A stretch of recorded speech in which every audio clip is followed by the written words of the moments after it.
Hey everybody, it's American FM back for the end of the season review. And first of all, we had a very good season. Oh, possibly one of the best seasons of all time. We didn't lose our first game until November 23rd. And then we did reach the the first knockout round. We got out of the group stage, which I thought was a very improvement over last year, considering we went to the Europa League and got to the knockout round. So to do that in the Champions League the next year, I guess just shows that we were improving. Didn't really end the year as well as I'd like to. As you can see, there's a lot of red, but we did win the Pro League very easily. We were before the playoff spots. We were 30 points ahead, or around 30 points ahead of KRC Jank. And what they do is they halve your points, so we got halved, and we were only up by like 13, and we won very convincingly. In every single category, even though the Belgian Super Cup wasn't important, we exceeded or met the expectations. So first of all, started off, we won the Belgian Super Cup. We won the Belgian Cup in penalties. In our bad run, whenever we were playing terrible, I think we hadn't won a game for a while, and then we finally won a game, and that kind of boosted us for the championship. We exceeded our expectations in the European Champions Cup, as they call it, and we won the Pro League. So I'll move on to this was our best 11. Silvio Proto in goal, which is that's who I would pick. The back four was Olivier Cara, which I feel could go either way between Bram and Cara, but Den Donker, I moved him there, I'd say halfway through the season, and he improved. And then I kind of switched out Cara and Bram. Cara and Bram, one of them is going to get replaced because they are not that good.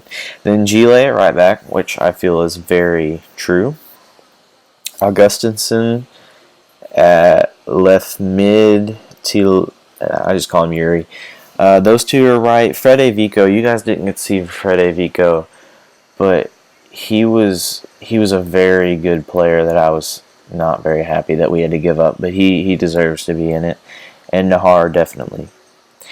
Emo Ezekiel, you guys also didn't get to see, but Emo Ezekiel actually won, I forgot what award it was, but it was an award for, I think it was just Belgian Player of the Year, and he won it, and he only played half the season. He played half the season for us at the beginning of the year, and didn't play the end of the year, and still won the award. That's just how good of a player he was. And then we got Okaka also. So here's the end of the season rewards. Young Player of the Season to Nahar, definitely deserved. Signing of the season, definitely deserved. I will show you Prayet's goal, but I want to show you how big Nahar is to the fans. And actually, Nahar is getting,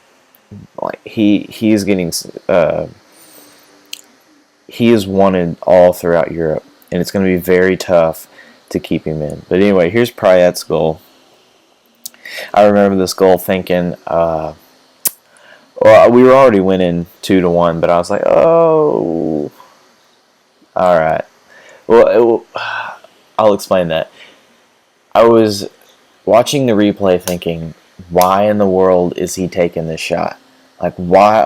What is he doing? And then as the ball floats in, I'm like, okay, you know what? My bad. I didn't mean to second guess you, but okay, all right, you do you. That's why you're in the team. That's why you're playing professional football, and I'm here playing this game. It's sad. Anyway, Okaka led us in goals. Nahar. Conte, he just came off the bench and he had the best pass completion. I want to give it to him, but he only really played like a quarter of what everybody else did. So, yeah. Anyway, Nahar, and then, yeah, you don't want to be in the lead for those. Let's see. Yeah, and here it shows you we won, and then we lost in the knockout round. Biggest win, 7-1. I think that was one of our first games of the year. And then this game was a game that you guys didn't get to see, but it was very frustrating because we had a lot of injuries, and I think Bram and somebody else had red cards. So it was very frustrating. But our stadium was 97% full. I'm probably not going to be able to, but I really want... We can't expand our stadium anymore, but I want to build a new one.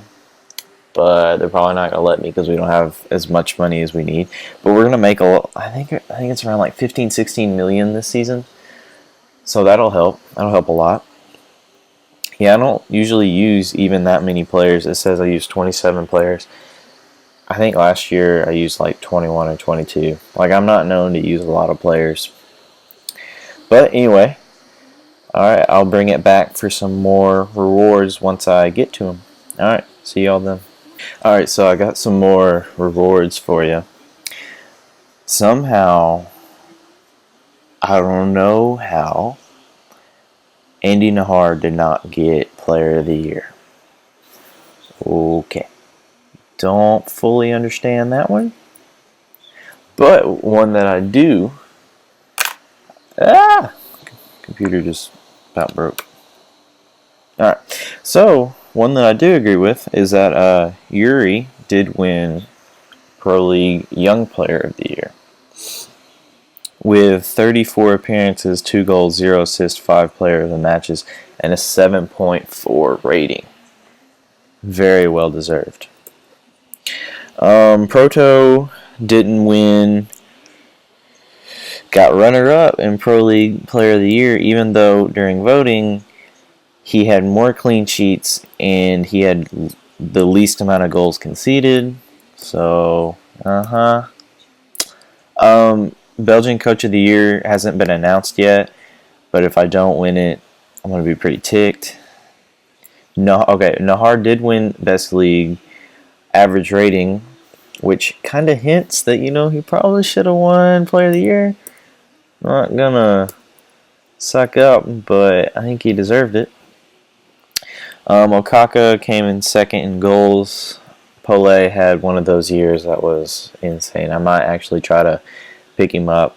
I'll show you. I've already been given... Well, now the first time I looked at his stats, I thought they were impressive. Now the more I look at them, they don't look that impressive. But I have a lot of money to work with next year because of our Champions League. I have like 13 million to work with next year. And I'll show you a player... Okay, that was all the awards so far. I'll show you a player... Or what I've been doing. Since I'm an American and I love Americans, I picked up Julian Green on a free. These are Julian Green's stats. I don't know what position. I'm probably actually going to play him at left mid and then stick Ludwig down at left back because our left back position was kind of open all year and Ludwig is actually a natural left back. So I think it's going to work out to where he's going to play left back, Ludwig is, and then Julian Green's going to play left mid. And heck, he's another good striker that we can use. These guys will be joining... This guy won't. But these are all young guys that I feel like have potential that I'm going to get on freeze. I don't know if they're going to be big-time players or not, but they will be players on freeze that will be on very low wages. Let's see. This is another one of those guys. I know there's one of them that will be joining us next year. Let's see. No. Maybe it's roster. Oh yeah, Rossiter will be joining us halfway through the season.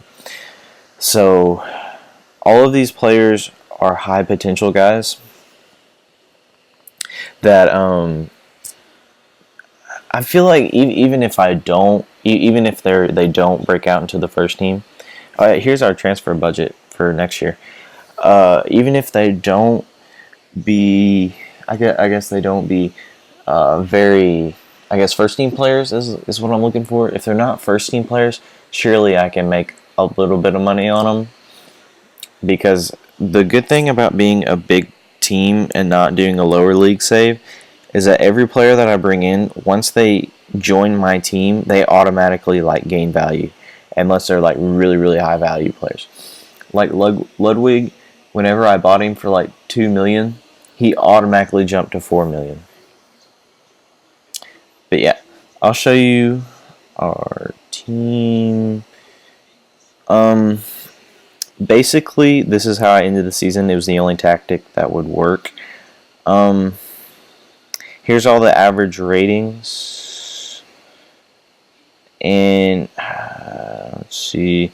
I